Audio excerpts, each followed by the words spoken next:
El ejército no termina de salir de la crisis en la que se encuentra desde hace 10 días.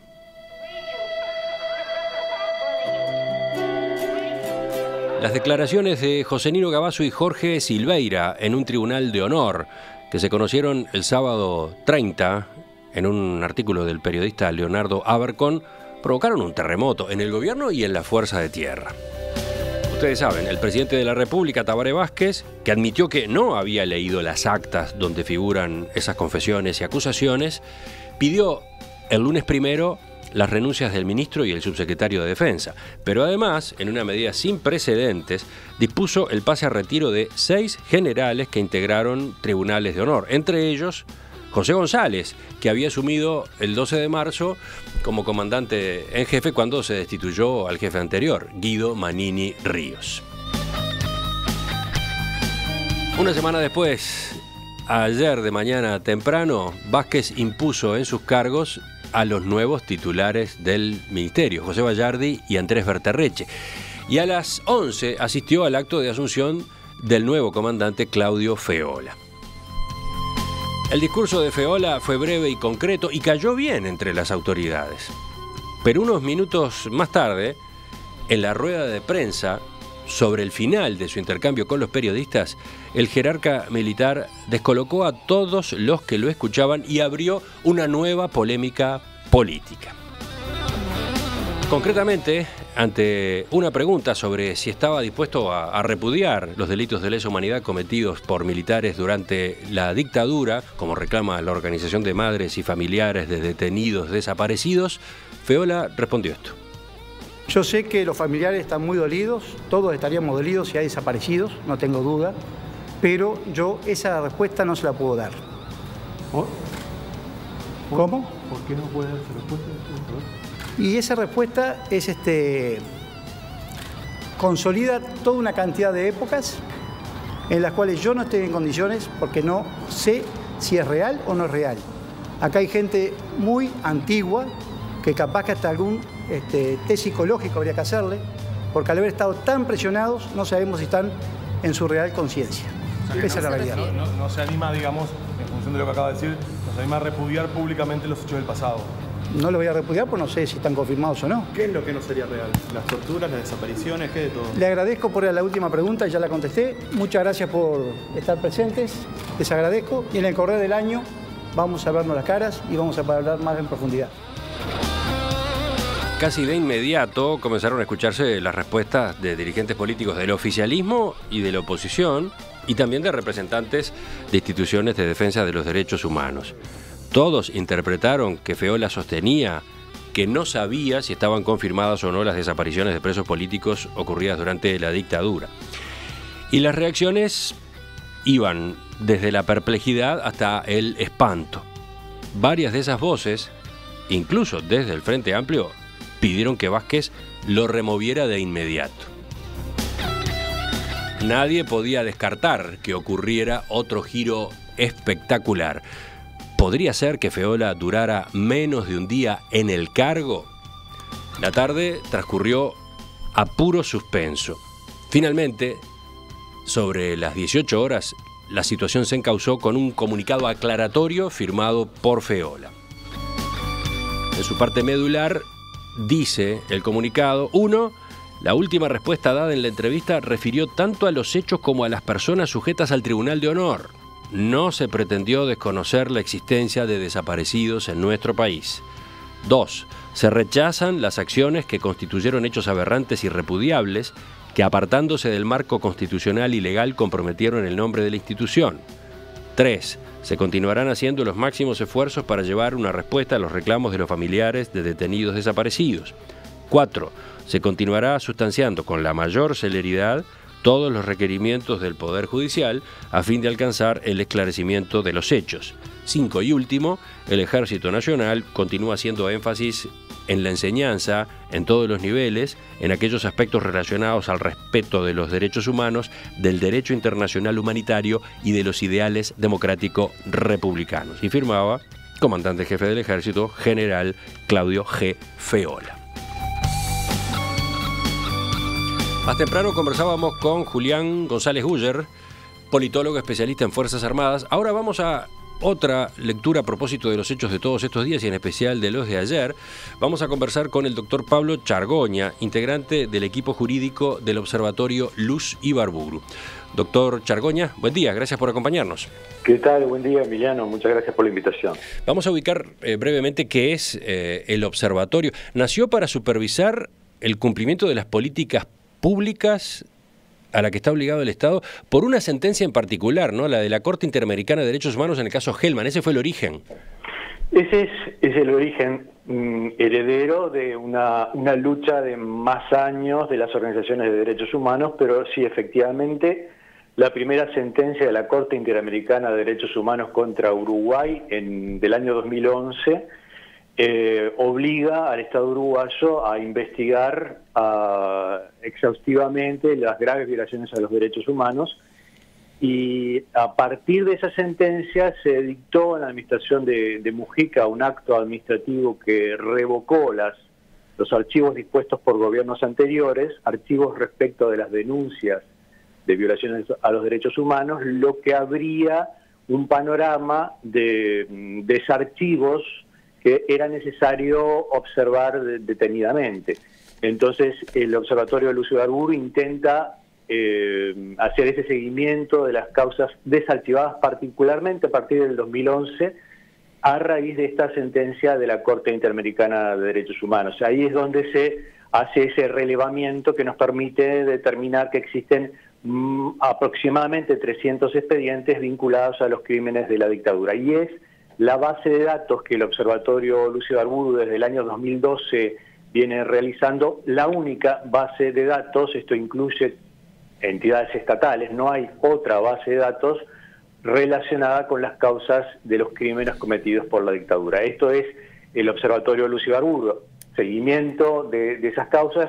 No es una institución del Estado, es una institución detrás de la cual se encuentran varias organizaciones dedicadas a la defensa de los derechos humanos, ¿no? Es una organización no gubernamental, exactamente. Bueno, entonces, desde ese lugar y desde su experiencia en los casos de violaciones a los derechos humanos que le ha tocado manejar, ¿qué balance hace de los hechos que se precipitaron ayer concretamente con los comentarios a la prensa del nuevo comandante en jefe del Ejército?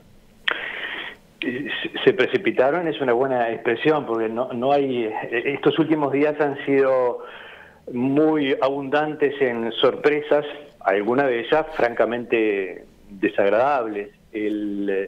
Las afirmaciones en conferencia de prensa del comandante Feola fueron realmente muy preocupantes, porque daban cuenta aparentemente de una negación de hechos que no se pueden de ninguna manera negar, como la existencia de los detenidos desaparecidos. Y yo no sé hasta qué punto las aclaraciones posteriores alcanzan a sanear esa situación que se puso en evidencia en la conferencia de prensa. ¿Por qué lo dice? Y porque hay algunas expresiones que no llegan a ser rectificadas. Yo pongo el acento en una de ellas. Hace alusión en la conferencia de prensa Feola a que hay algunas personas que están presionados. ¿Presionados por quién? Presionados... Sí, nunca sabremos a quién aludía. Hay quienes han interpretado que se refiere a Gabazo, ¿no?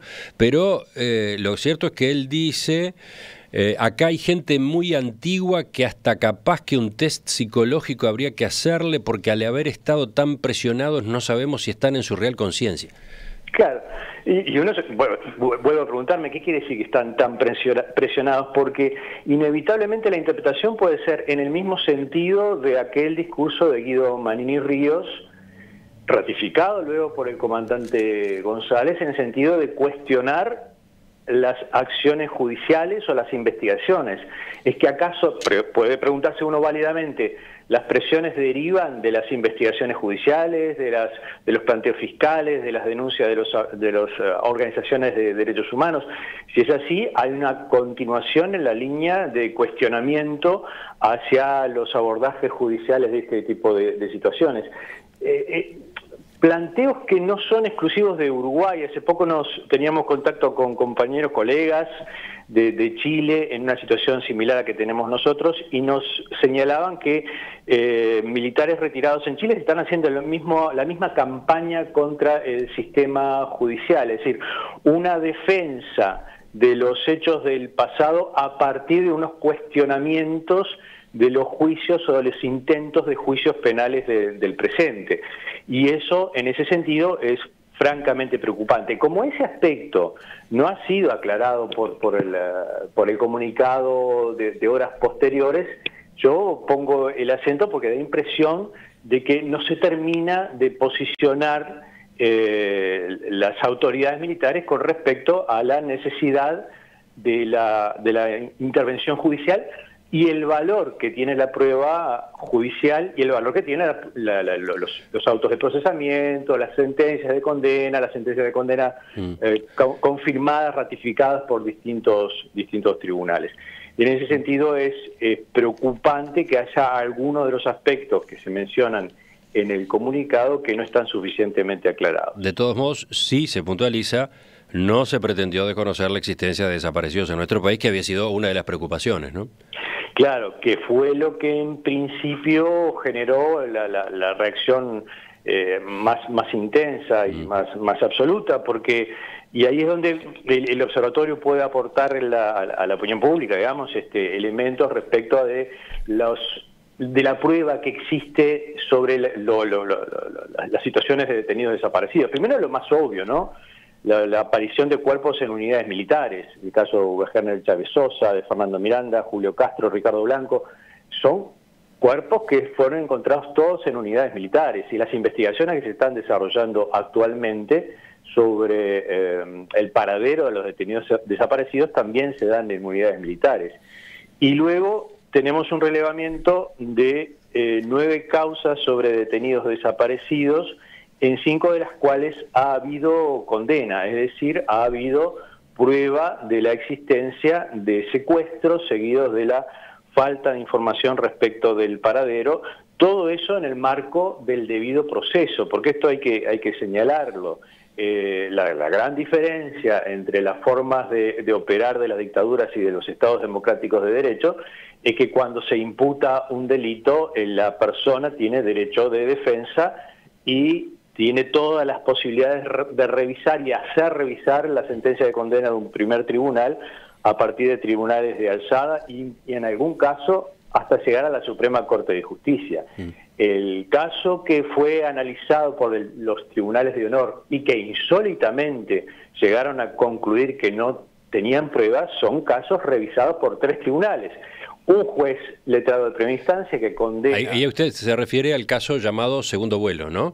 El caso llamado segundo vuelo... Ese era el motivo de análisis de la conducta de Gavazo, de Silveira y de Maurente por el Tribunal de Honor. Las condenas de que habían sido objeto por 28 casos de homicidio muy especialmente agravado. Exactamente. Personas detenidas en Argentina en el marco del Plan Cóndor, secuestradas, estuvieron en Automotora Sorletti y están actualmente desaparecidas. Apenas se pudo localizar el cuerpo de Alberto Mechoso, de esas 28 personas. Este es un crimen de lesa humanidad. La justicia uruguaya ha imputado homicidio, aunque nosotros entendemos que se trata de desaparición forzada porque no hay verificación ni determinación del paradero de estas víctimas. Esta sentencia de condena la dictó el juez Luis Charles, la revisó un tribunal de apelaciones, llegó a la Suprema Corte de Justicia que también la revisó y todos estos confirmaron las responsabilidades de los 8 militares y policías condenados por este crimen. De modo tal que cuando un tribunal de honor dice no hay prueba es absolutamente una afirmación temeraria, absolutamente contraria a la realidad de los hechos.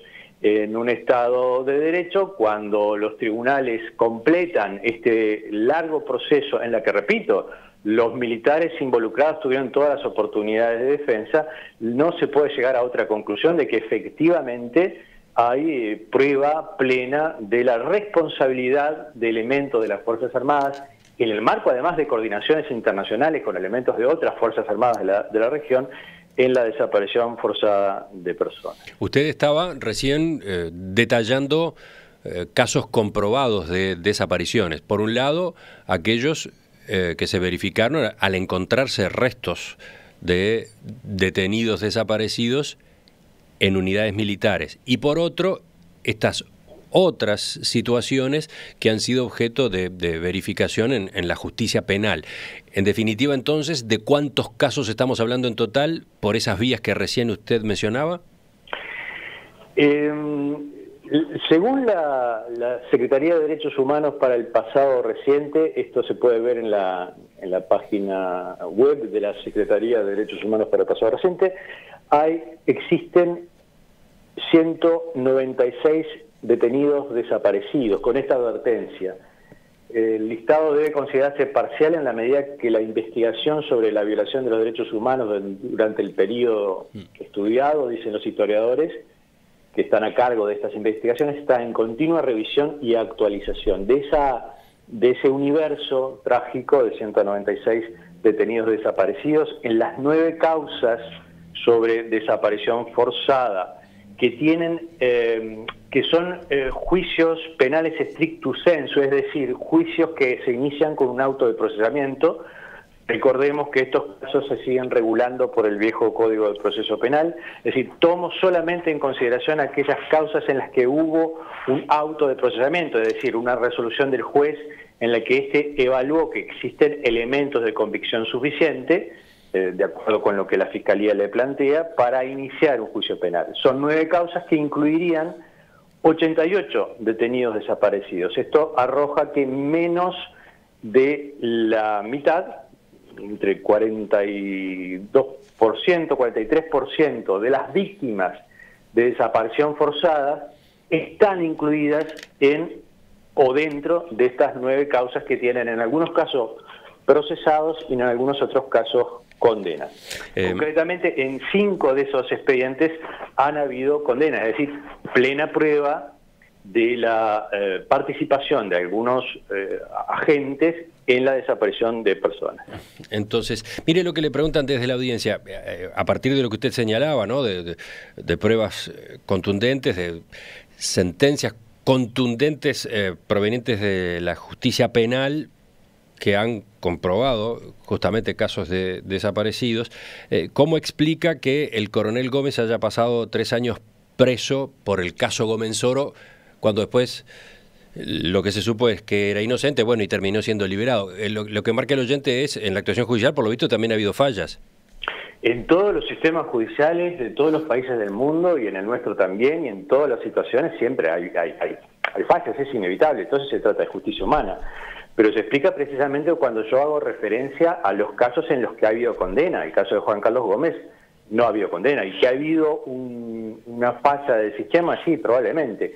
Y lo seguirá habiendo. Eso es... Lo que usted dice es que fue sobreseído en la etapa en la que se encontraba procesado. Fue sobreseído, luego procesado, precisamente. No es el ejemplo no es ninguno de los ejemplos que puse. Cuando yo digo que la responsabilidad de Gavazzo y Silveira por los casos de Automotora Orletti superó 3 instancias, es porque efectivamente superó 3 instancias. No es el caso de Juan Carlos Gómez. En el caso de Juan Carlos Gómez, un fiscal dijo, o dispuso, o pidió concretamente, el sobreseimiento y la clausura al respecto de él, y su inmediata liberación. Sí, y ahí está el error en el razonamiento. Si yo tomo la excepción como regla, entonces, claro, nada funciona. Pero esa es una trampa en la que uno no puede caer. ¿Por qué le digo trampa? Porque me da la impresión que el discurso de Manini Ríos hace foco en esto, y en alguna manera también se explica por qué los tribunales de honor ponen el foco en el caso Roberto Gómez Oro Hosman, porque es la excepción que conviene a esa estrategia de cuestionamiento general del sistema judicial. No digo que esa sea la estrategia del oyente que acaba de llamar, digo que creo advertir en algunos discursos de autoridades militares la utilización de la excepción como si fuera regla. Seguimos en diálogo con el doctor Pablo Chargoña, integrante del equipo jurídico del Observatorio Luz Ibarburu. Estábamos hablando de lo que se ha comprobado en materia de desaparecidos durante la dictadura militar, y antes de la dictadura, habría que agregar, porque si vamos al caso de Roberto Gómez Soro, estamos hablando de marzo de 1973.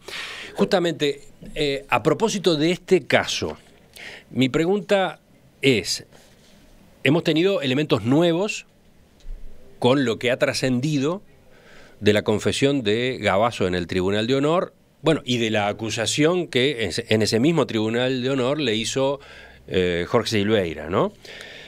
A ver, paso en limpio lo que publicó el periodista Leonardo Abercon. Dice Gavazo, tras enterarse de la muerte de Gómez Soro, le avisó al jefe del grupo de artillería 1, el coronel Alfredo Rubio, ahí es que estaba detenido Gómez Soro. Juntos fueron a comunicarle lo ocurrido al comandante de la División de Ejército 1, general Esteban Cristi. Según el relato de Gavazo, allí Cristi habría ordenado hacer desaparecer el cuerpo. Quien tuvo que hacer eso fui yo, dijo Gavazo.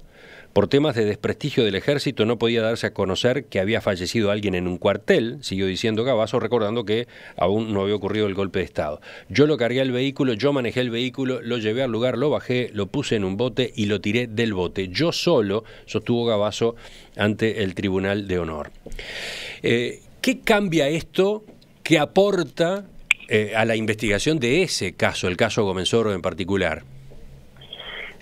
En primer lugar, suele decirse que eso es una confesión. En términos vulgares o coloquiales, podría decirse, hablarse de una confesión. En términos forenses, procesales, jurídicos, no. Porque, de acuerdo a la ley procesal, leo, ¿qué cosa es una confesión? Se considera confesión la declaración que formula el imputado en cualquier estado de la causa ante juez competente, reconociéndose autor o partícipe de un hecho delictivo, siempre que esa declaración sea efectuada o ratificada en presencia del defensor. Eso dice el viejo Código del Proceso Penal. El nuevo Código dice algo similar. Para que la confesión tenga valor probatorio, es preciso que el imputado, asistido por su defensor, la haya prestado libremente ante el tribunal y que además otros elementos de convicción la corroboren. De modo tal que desde el punto de vista del medio probatorio no es una confesión, es sí una declaración sumamente interesante, importante, que deberá ser considerada en su momento y que yo creo que actualmente, según ha trascendido, el fiscal especializado en crímenes de lesa humanidad, el doctor Ricardo Percivale, la está considerando a los efectos de aportar a la causa del caso Roberto Gómez Soro Hoffmann. Y ahí vamos al otro tema. ¿Por qué? Pero ¿implica novedades con respecto a lo que ya se sabía? Esa es mi primera pregunta. Yo voy directamente a lo que dice el fiscal Fernando Pérez, que recién mencionábamos, que fue el fiscal que pidió el sobreseimiento de Juan Carlos Gómez. No dice solamente sobreseimiento de Juan Carlos Gómez, dice además sobreseimiento de Gavazo. Es un planteo bien discutible, por esto que voy a leer luego. En ese mismo dictamen dice, después de pedir el sobreseimiento de estas dos personas, de Gavazo y de Gómez, dice, se remitan, después de esa disposición del sobreseimiento que le pide a la jueza, se remitan estas actuaciones, me refiero a la causa de Roberto Gómez Soro Hoffmann, ¿no? Se remitan estas actuaciones ante el juzgado en lo penal de primer turno de Montevideo, en virtud de que existen elementos de convicción suficientes para considerar que el fallecimiento de Roberto Julio Gómez Soro Hoffmann se produjo en el grupo de artillería número 1, denominado La Paloma, sito en la calle Santín Carlos Rossi, barrio del Cerro, Montevideo, y haber prevenido dicho juzgado conforme un expediente del año 85. Es decir, que en el año 2013, cuando el fiscal dice Gómez no es responsable porque Roberto Gómez Soro Hoffmann no lo mataron en Paso de los Toros, hay un error en la valoración de la prueba, que es ese dato que maneja Abercorn en su libro Gavazo sin piedad, y que lo vuelve a plantear ahora en estos últimos acontecimientos. Ya en el 2013, la Fiscalía y el sistema judicial uruguayo, digamos así, tenía elementos de convicción para determinar que la investigación debía derivarse a Montevideo, porque a Roberto Gómez Soro Hoffmann lo habían asesinado en Montevideo. Lo que uno tiene que preguntarse es, ¿qué pasó durante estos 6 años? ¿Por qué tienen que darse estas situaciones desde el Tribunal de Honor y particularmente de la investigación de un periodista para que estas cosas ocurran? Y ahí está uno de los planteos críticos que nosotros hacemos respecto de la falta de la iniciativa del Estado en esta materia. Desde la perspectiva estatal, nadie controló que esto que planteaba el fiscal en Paso de los Toros efectivamente se desarrollara en Montevideo. Entonces, estamos en presencia de unos hechos que se van a analizar muy tardíamente y porque se dieron ciertas circunstancias coyunturales como la del Tribunal de Honor y particularmente la investigación de Abercorn y la publicación periódica. Entonces, la primera cosa que hay que decir es, esto debió haber ocurrido mucho tiempo antes y no a partir de estas circunstancias de ahora. El otro elemento que tengo para aportar es que la Secretaría de Derechos Humanos, otra vez la menciono, que es un grupo de Presidencia de la República, elabora a través de sus historiadores una investigación muy interesante sobre las cosas que ocurrían en el cuartel de La Paloma, donde por supuesto no operaba Gavazo solo, sino en el conjunto de otros individuos que tenían distintas responsabilidades.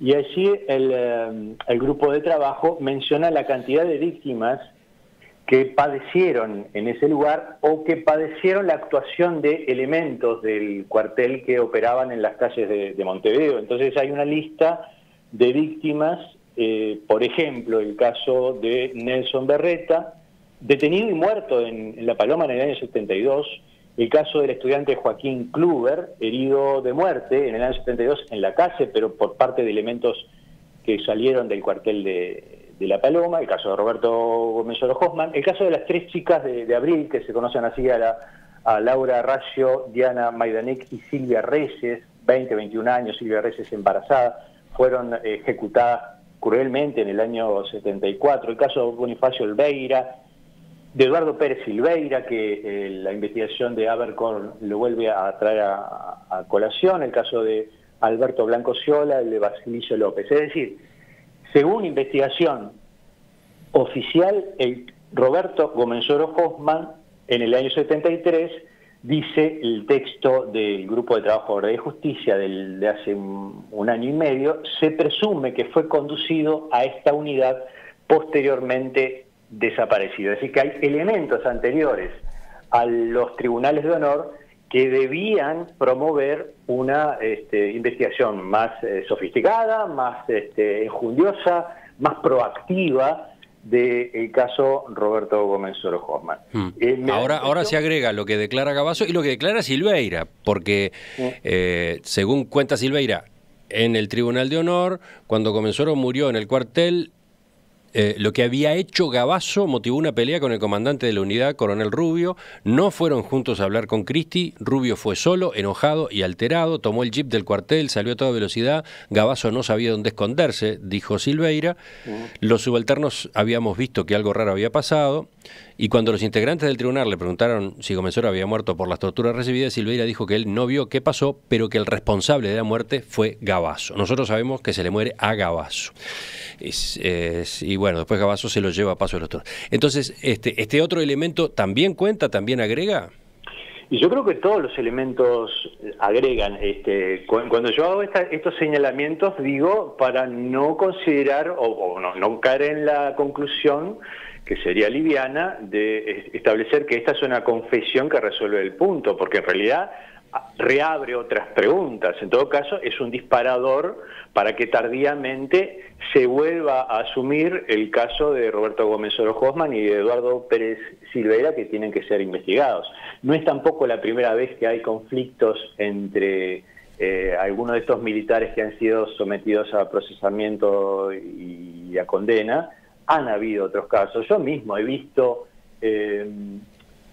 en algunas audiencias en las que participó personal subalterno el año pasado concretamente, en uno de los casos que mencioné de muertos en el cuartel de La Paloma, como militares hoy retirados, que eran subalternos en aquella ocasión, manifestaban en ámbito judicial su molestia con otros militares oficiales por haber sido obligados a firmar un expediente falso, mentiroso, sobre las circunstancias de la muerte de algunas de estas víctimas que tuvieron en el cuartel de la Paloma. Señalo esto como varios ruidos que hacen crujir eso que suele llamarse el pacto de silencio. Yo no creo que este enfrentamiento entre Silveira y Gavazo sea la primera contradicción entre militares. No lo creo, no, es que tengo la certeza que no ha sido la primera vez que esto ocurre, porque han habido otros casos. De todos modos, el hecho de que Gavazo, por ejemplo,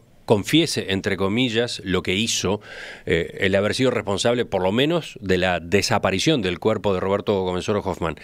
Eso, bueno, y el intercambio con Silveira, ¿marca un cambio en la actitud de los militares implicados en violaciones a los derechos humanos en cuanto a hablar, en cuanto a decir lo que pasó, o no? ¿A usted no le da tanta trascendencia? Yo no es la primera vez que veo, que escucho, que veo y que leo estas contradicciones entre militares. Creo que estamos en presencia, entre militares retirados, ¿no?